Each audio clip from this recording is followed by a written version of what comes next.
이 시간 하나님께서 우리에게 주시는 말씀은 골로새서 2장 8절에서 15절까지의 말씀입니다. 신약 성경 골로새서 2장 8절에서 15절의 말씀 같이 보도록 합니다.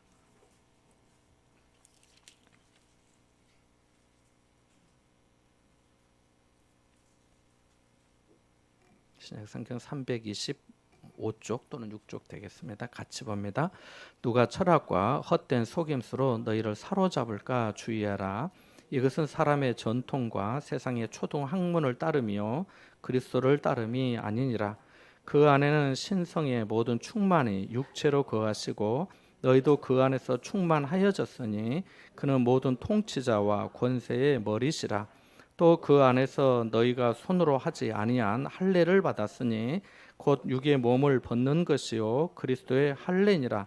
너희가 세례로 그리스도와 함께 장사되고 또 죽은 자들 가운데서 그를 일으키신 하나님의 역사를 믿음으로 말미암아 그 안에서 함께 일으키심을 받았느니라.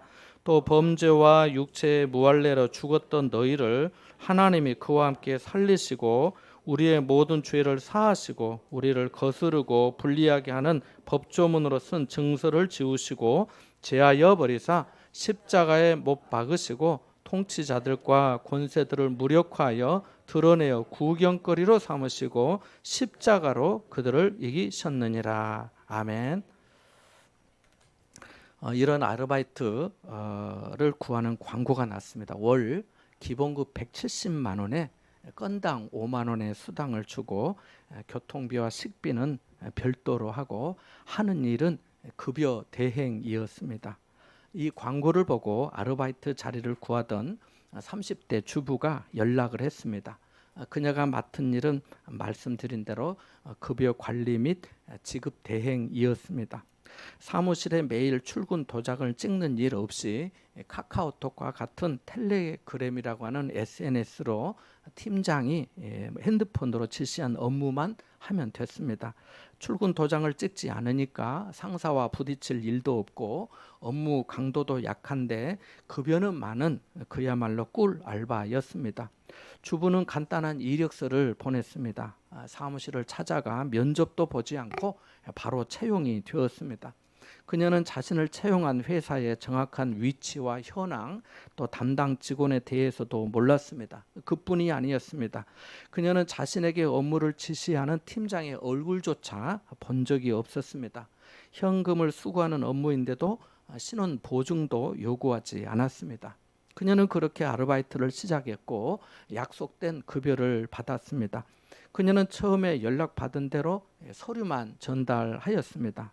두 번째부터는 현금 수거 업무를 하였습니다. 팀장은 현금을 수거할 때마다 각각 다른 사람의 팀장의 이름이나 과장의 소개로 왔다고 상대방에게 말하라고 했습니다. 상대에게 먼저 말을 걸지 말라는 당부도 있었습니다. 돈을 받고 난 뒤 이어진 일도 이상했습니다. 받은 돈을 100만 원 단위로 쪼갠 뒤에 팀장이 문자로 알려준 여러 사람의 주민등록 번호를 이용해서 지정된 계좌로 무통장 입금을 했습니다. 이 주부가 했던 아르바이트가 어떤 일이었을까요? 여러분 잘하시네요. 맞아요. 보이스피싱이었습니다. 주부는 전화 금융사기 보이스피싱의 현금 수거책 일을 하였던 겁니다. 보이스피싱에 속은 피해자를 직접 만나서 돈을 수거한 뒤 보이스피싱 조직의 계좌로 송금하는 일을 한 것입니다.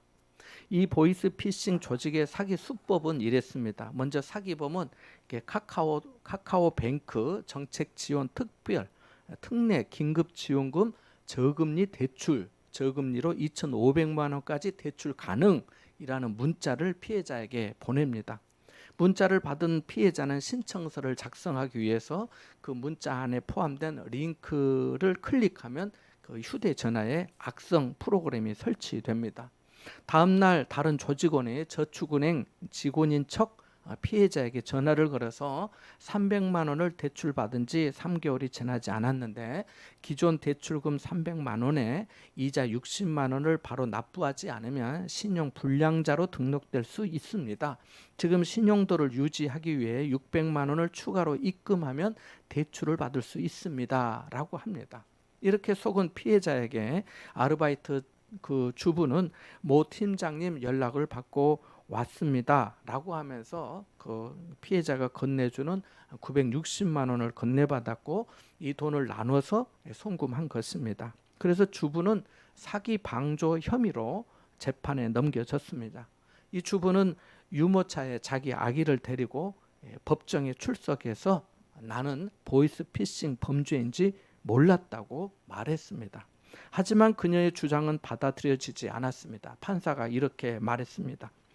주부 누구누구 씨가 수행한 업무의 강도나 난이도에 비해 급여가 상당히 많고 누구 씨의 연령 그리고 사회 경험에 비춰 이러한 범죄 가능성조차 인식하지 못하였다고 보기 어렵습니다. 보이스피싱 사건의 수법이 이미 사회적으로 널리 알려져 이것을 알지 못했다고 할 수 없습니다. 라고 판결을 하면서 징역 8개월에 집행유예 2년 40시간의 사회봉사 명령을 선고했습니다. 보이스피싱 범죄는 2006년 첫 피해가 신고된 후에 꾸준히 지금까지 증가해 오고 있습니다. 2021년 보이스피싱 범죄 발생 건수는 3982건에 피해 금액은 7744억 원에 달할 정도라고 합니다. 경찰청에 따르면 지난해 검거된 보이스피싱 조직원은 25,030명이며 검거된 인원 중에 말씀드린 그 주부처럼 현금 수거책만 14,511명 정도로 파악된다고 합니다. 여러분 혹시라도 문자에 정책자금 대출이나 서민대출 이런 문자 오면 그냥 삭제하시기 바랍니다. 아시겠지요? 네. 세상에 열심히 땀 흘려 성실하게 사는 사람이 대부분인데 어떤 사람들은 남을 속여 자기 이득을 취하려 합니다. 이런 일이 어제 오늘의 일은 아니죠. 아마 앞으로도 이런 일이 계속되지 않을까 생각됩니다. 방법과 내용은 달라져도 남을 속여서 자기 이득을 취하는 사람들의 욕심이 끊임없이 계속되니까요. 마귀의 수법이 속이는 거잖아요. 하와에게 와서 이 선악을 알게 하는 나무의 열매를 먹어도 너희가 결코 죽지 않을 것이다. 너희가 그것을 먹는 날에는 너희 눈이 확 밝아져서 하나님과 같이 될 것이다 라고 말하면서 꼬드겼잖아요. 야곱의 외삼촌 라반도 세상에 다른 사람도 아니고 자기 조카 야곱에게 업무 강도가 높은 일에 초과 근무까지 하게 하고도 그에게 약속한 보수를 지급하지 않았잖아요.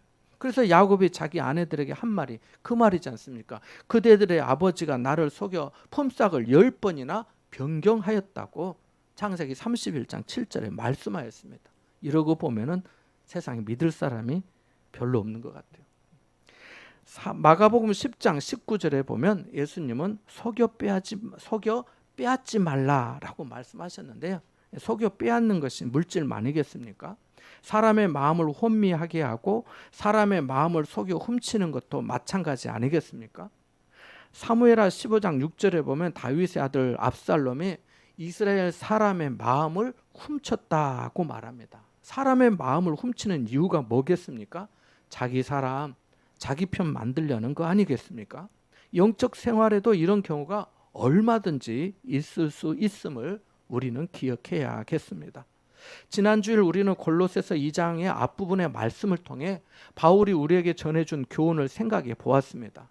바울은 직접 얼굴을 대면하지 못한 채 골로새 교회 성도들과 거기서 가까운 라오디게아 성도들에게 자신이 얼마나 힘쓰고 있는지를 알아주기를 원했습니다.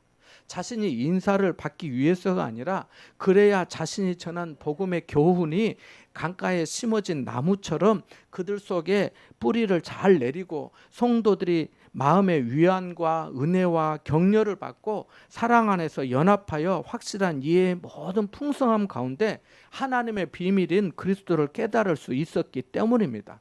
하나님의 비밀인 그리스도 안에 지혜와 지식의 모든 보화가 감추어져 있기 때문에 더 이상의 다른 것을 기웃거리거나 주목할 필요가 없었기 때문입니다. 그래서 성도들이 질서 있게 행하고 교훈을 받은 대로 믿음에 굳게 서서 감사함이 넘치는 삶이 되기를 바랐습니다. 교훈을 받은 대로 믿음에 굳게 서는 것이 무엇이겠습니까? 말씀을 받은 대로 순종하는 거지요. 그 말씀을 묵상하고 되새기면서 뿌리를 깊이 내리는 나무처럼 그렇게 말씀을 사모하고 그 말씀을 먹어서 영적으로 건강해지는 것입니다. 내게 주신 은혜를 따라 내게 주시는 성령의 감동과 능력으로 힘을 다하여 수고하는 겁니다. 감사함이 넘치는 신앙생활도 그렇습니다. 감사함이 넘친다는 것은 이미 그 안에 그리스도의 기쁨과 평강이 있다는 거지요. 감사함이 넘친다는 것은 하나님을 향한 갈망과 찬송이 있다는 거지요. 감사함이 넘친다는 것은 자신을 그리스도에게 드림에 거리낌이 없다는 거지요. 감사함이 넘친다는 것은 그 얼굴의 평안과 사랑이 다른 사람에게까지 선한 영향을 끼친다는 거지요. 자, 바울이 이렇게 권면하였는데요. 주의사항도 전해줬습니다. 어느 음식 상품의 포장지나 그 약봉지에 보면은 효능과 성분 표시가 돼 있습니다. 그리고 임산부나 어린아이 또 복용할 때 어지럼증이나 구토 증상이 있을 시에는 따로 의사의 처방을 받으라는 그 말이 있는 것처럼 바울도 성도들에게 주의사항을 말했습니다. 2장 4절의 말씀을 한번 읽어볼까요? 앞부분이죠. 2장 4절의 말씀 먼저 읽어봅니다. 시작. 내가 이것을 말하면 아무도 교묘한 말로 너희를 속이지 못하게 하려 함이니. 아멘. 이어서 오늘 본문 8절의 말씀을 읽어보겠습니다. 같이 봅니다. 시작. 누가 철학과 헛된 속임수로 너희를 사로잡을까 주의하라. 이것은 사람의 전통과 세상의 초등 학문을 따름이요 그리스도를 따름이 아니니라. 아멘. 현재 한국 사회의 문제 중에 하나는 기독교 사회비 이단이라 할 수 있습니다. 어떻게 보면은 이 정치 문제보다 더 중요한 문제가 이단 문제라 할 수 있습니다. 이단의 세력과 자금이 정치권과 사회 전반에 영향을 끼치고 있다는 말이 들리기 때문입니다. 그래서 성도는 자기 믿음을 굳건하게 지킬 뿐만 아니라 이 바른 복음이 변질되지 않도록 이단에 의해 복음이 훼손되거나 왜곡되지 않도록 지켜야 할 책임이 있습니다. 이단에 대해 먼 산 불구경하듯이 하면 안 된다는 거예요. 예수님이 승천하시고 성령이 승천하시고 난 후에 성령이 강림하신 후에 이 사도행전에 나오는 것처럼 안진뱅이 거지가 나사렛 예수의 이름으로 치유되어 걷게 되고 성도들이 자기 것을 자기 것이라 하지 않고 서로 필요한 대로 통용하고 날마다 구원받는 수가 더하여지면서 예수 그리스도의 복음은 더 이상 감출 수 없는 사회의 중대한 사건이 되었습니다. 이것을 못마땅하게 여긴 종교 지도자들과 로마 정부는 급기야 믿는 사람들을 박해하기 시작하였습니다. 박해한 이유가 뭐겠습니까? 이미 수많은 사람들이 복음을 듣고 따르면서 기존의 사회 질서와 역행하는 것처럼 보였기 때문 아니겠습니까? 아니면 한두 사람 믿었다고 그래서 없어질 것이라고 판단이 되었다면 박해하지 않았을 것입니다. 안 그렇겠습니까? 그런데 복음이 전해지면서 지금처럼 사이비 이단들도 생겨나기 시작했습니다. 당시 일어난 이단들은 대체로 세 가지 부류였습니다. 몇 가지 부류였다고요? 세 가지 부류였습니다. 첫 번째는 유대 전통에서 나온 율법주의적인 이단이고요. 두 번째는 그리스 철학과 그 헬라 철학과 동방의 이원론 사상이 혼합된 데서 나온 이단이 있고요. 그리고 세 번째는 현실 생활을 무시한 그 신비주의적 가르침에 치중한 이단입니다. 율법주의를 강조한 유대교적 이단으로는 에비온주의라고 하는 그런 게 있었습니다. 에비온주의가 대표적입니다. 에비온주의는 뭐냐면 예수를 믿기는 믿지만 하나님을 더 우선시하고 구약의 율법을 지켜야 한다는 주의였습니다. 그러니까 삼위일체 하나님을 인정하지 않고 율법대로 부정한 음식을 먹어서도 안 되고 할례와 절기를 지켜야 한다고 했습니다. 이 문제 때문에 갈라디아서에서 바울이 내가 할례를 받는 각 사람에게 다시 증언하노니 그는 율법 전체를 행할 의무를 가진 자라. 율법 안에서 의롭다 함을 얻으려 하는 너희는 그리스도에게서 끊어지고 은혜에서 떨어진 자로다. 우리가 성령으로 믿음을 따라 의의 소망을 기다리노니 그리스도 예수 안에서는 할례나 무할례나 효력이 없으되 사랑으로서 역사하는 믿음뿐이라고 말한 것입니다.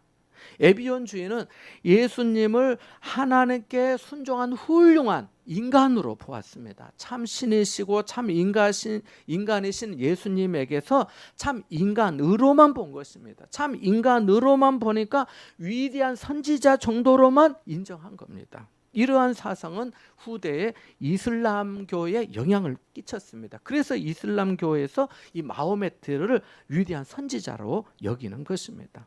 다음으로 그리스 철학과 동방의 이율론에서 결합된 이단이 있는데요. 이 이단은 예수님의 인성을 부정하였습니다. 그러니까 예수님의 신성만을 강조하였습니다. 대표적으로 영지주의와 이 마리키온이라고도 하고 마르시온이라고도 하는데요. 이 마르시온 이단이 그렇습니다. 영지주의는 아주 다양한 모습을 가지고 있어서 간단히 정리하기가 어려운데요. 일반적인 어떤 지식이나 지성의 영역을 넘어서 그 신비한 영역에서 구원의 경지에 이른다고 하였습니다. 그래서 특별한 영적인 지식이 필요하고 이 지식은 특별한 영적 계급에 속한 사람들만 소유할 수 있다고 했어요. 영을 강조하다 보니까 자연스럽게 물질과 육체를 죄악시 여겼고 혼인을 금하고 금욕할 것을 주장하였습니다. 1세기 동안 100년 동안 영향을 미쳤던 마르시온도 그런데요. 이 마르시온 이단은 마르시온이라고 하는 사람에 의해서 시작된 이단입니다.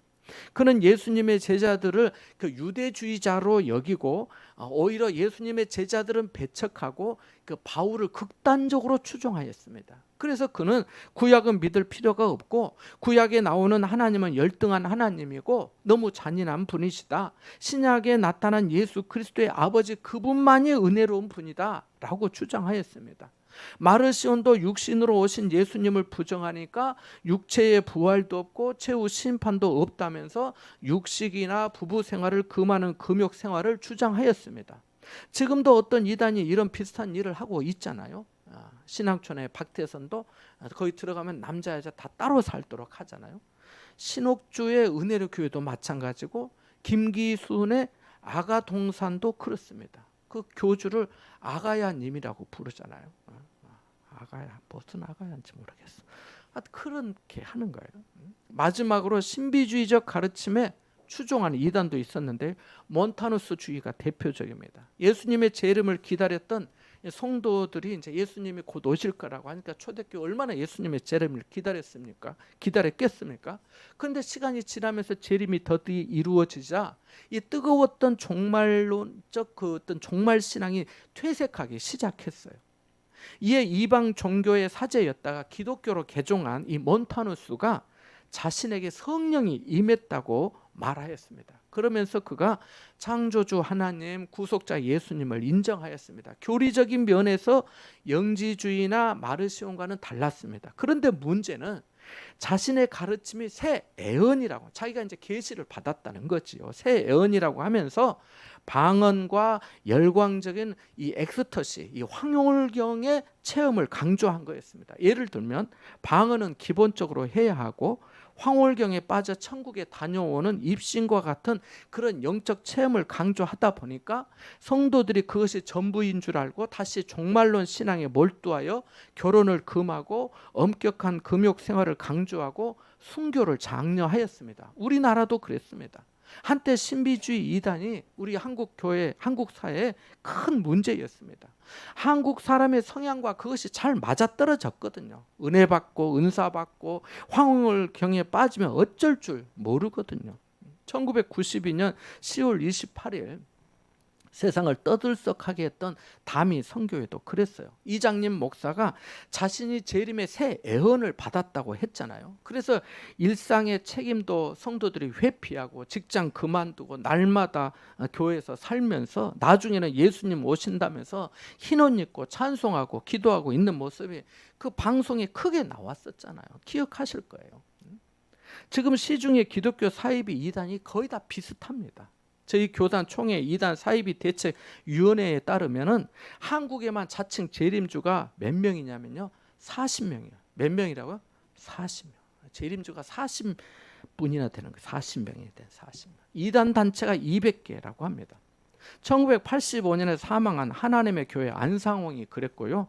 현재 교도소에 수감돼서 재판받고 있는 JMS 정명석이 그렇고, 신천지 예수교 증거 장막 성전, 이름도 길어요. 그래서 줄여서 신천지라고 하는데 그 신천지의 이만희도 그러합니다. 이 외에도 많습니다.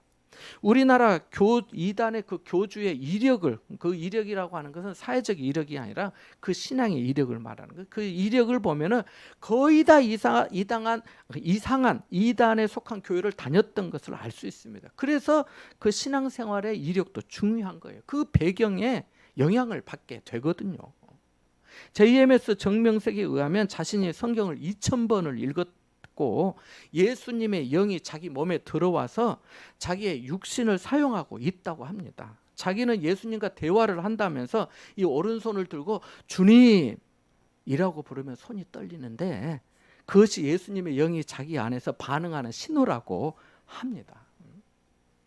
이단 사이비들의 특징은 성경을 통해서 성경을 부인하는 거예요. 성경을 가지고 성경을 부인해요. JMS도 마찬가지예요. 정명석이 그래서 성경에 그렇게 써 있긴 하지만 사실은 그렇게 읽으면 안 돼라고 하면서 성도들을 미혹한 겁니다.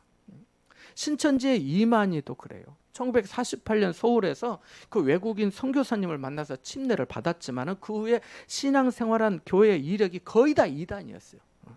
박태선의 정도관에 입교하여서 신앙촌에 한때 머물렀고요. 이어서 유재일의 장막성전에 가입하여서 생활했습니다. 그래서 이름이 지금까지 장막성전이라는 말을 그래서 쓰는 거예요.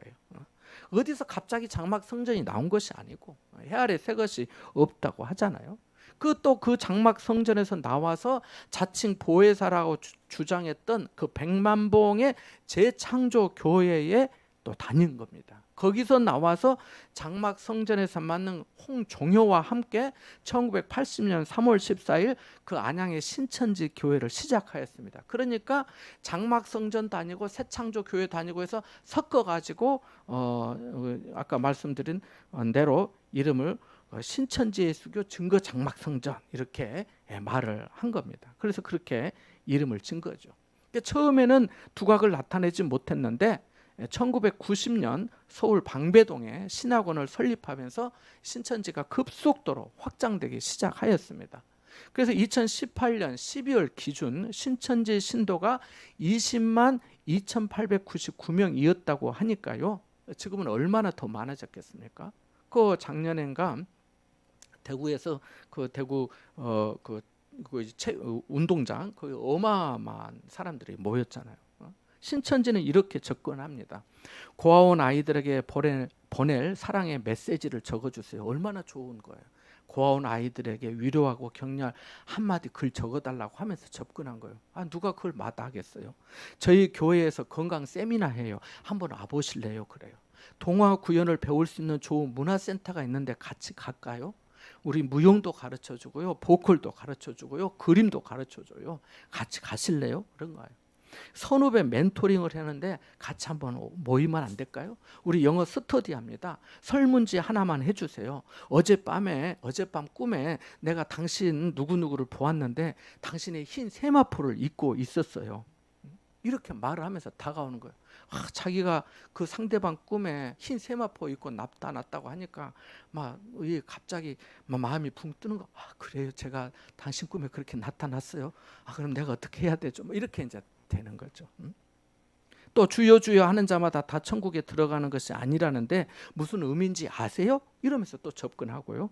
좋은 말씀을 전해주시는 선교사님과 함께하는 모임이 있어요. 같이 가실래요?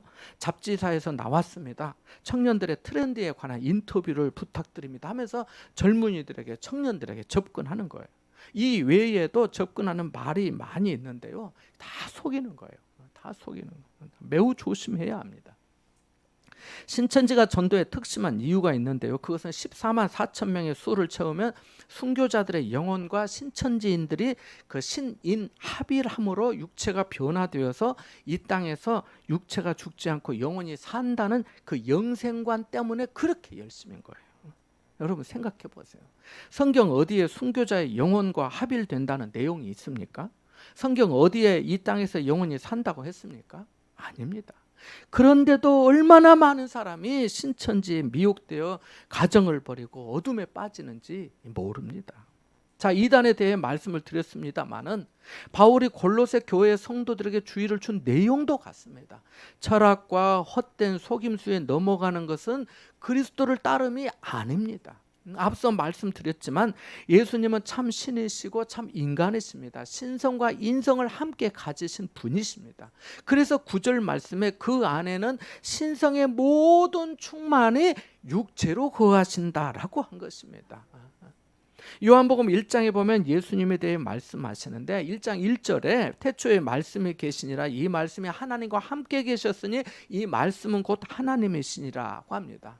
요한복음 1장 4절에 그 안에 생명이 있었으니 이 생명은 사람들의 빛이라 하고 9절과 10절에 내려가면 참빛 곧 세상에 와서 각 사람에게 비추는 빛이 있었나니 그가 세상에 계셨으며 세상은 그로 말미암아 지은 바 되었으되 14절에 말씀이 육신이 되어 우리 가운데 거하시며 우리가 그의 영광을 보니 아버지의 독생자의 영광이요 은혜와 진리가 충만하더라고 말씀합니다. 그리고 18절에 본래 하나님을 본 사람이 없으되 아버지 품속에 있는 독생하신 하나님이 나타내셨느니라고 말씀합니다.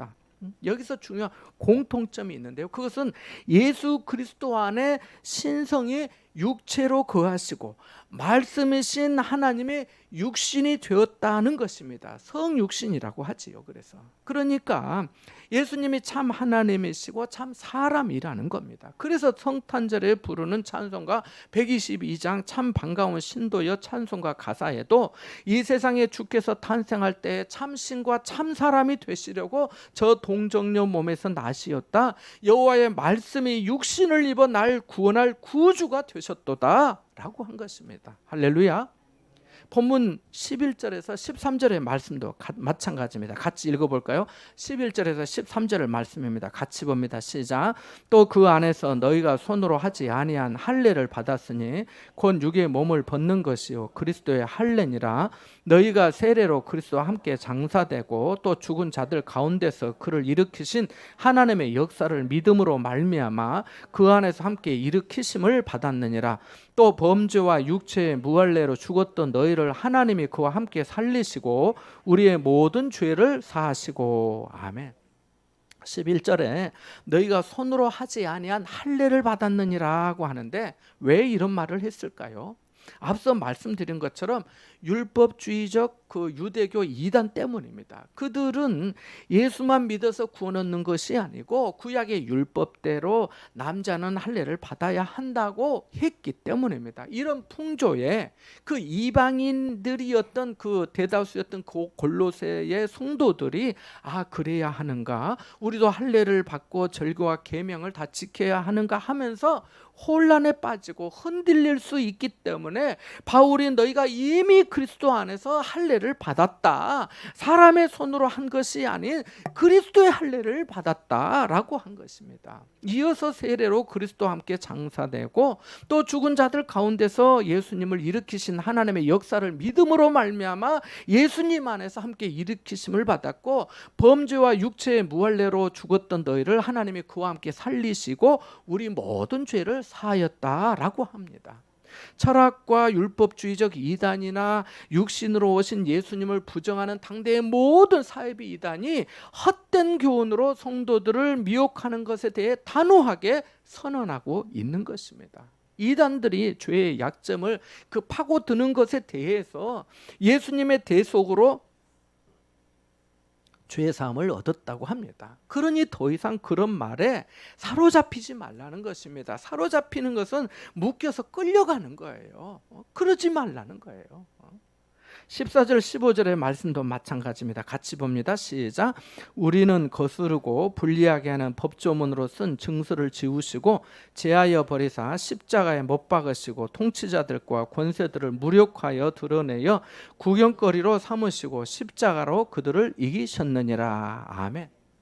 대통령에게는 사면권이 있는 걸 잘 아실 겁니다. 실수든 고의든 범죄 전과가 있는 사람에게 가장 좋은 소식은 그 모든 전과 기록을 말소해 준다는 거 아니겠습니까? 그러면 더 이상 조회해도 안 나오고 법적으로 깨끗하여서 새 출발할 수 있습니다. 우리도 그렇습니다.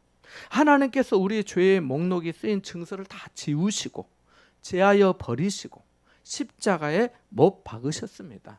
통치자들과 권세자들은 그 증서를 쥐고 흔들면서 보여주면서 너 이랬지, 너 이랬잖아, 너 이거잖아, 너 이만큼밖에 안 되잖아 하면서 우리를 주눅들게 하고 불안과 두려움에 떨게 하면서 벌벌 기기하여 구경거리로 삼았는데 오늘 말씀에 십자가로 그들을 이기셨다고 말씀합니다. 할렐루야. 말씀하시고 계신 겁니다. 사랑하는 성도 여러분, 보이스피싱에 속아 피해보는 일 없도록 주의하십시오.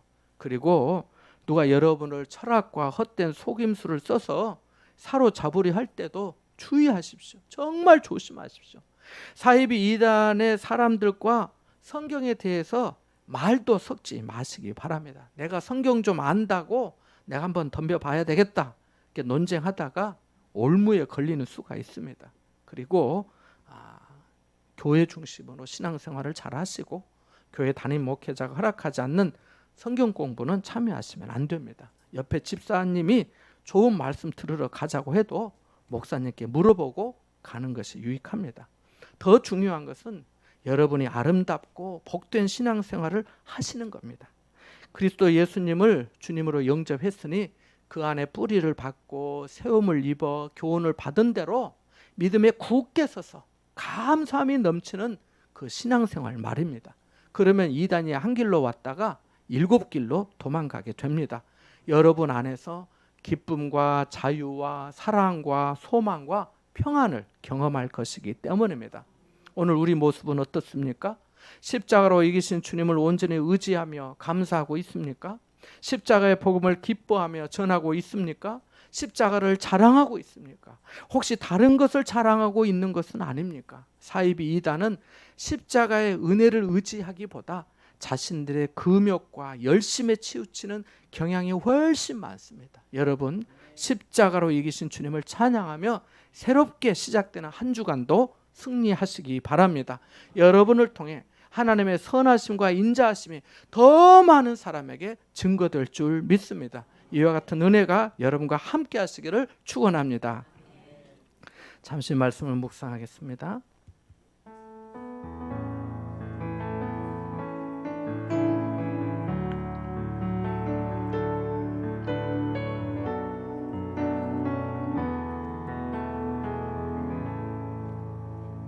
하나님 아버지, 십자가로 이기사 우리 모든 죄를 사해 주시고 죄의 목록을 지워 주시고 도말해 주시니 감사를 드립니다. 누가 우리를 헛된 속임수로 사로잡으려 할 때 주의하게 하시고 마지막까지 그리스도만을 온전히 따르게 하여 주옵소서. 그래서 주님의 기쁨이 되는 성도의 삶이 다 되게 하여 주옵소서. 예수님의 이름으로 기도함나이다. 아멘.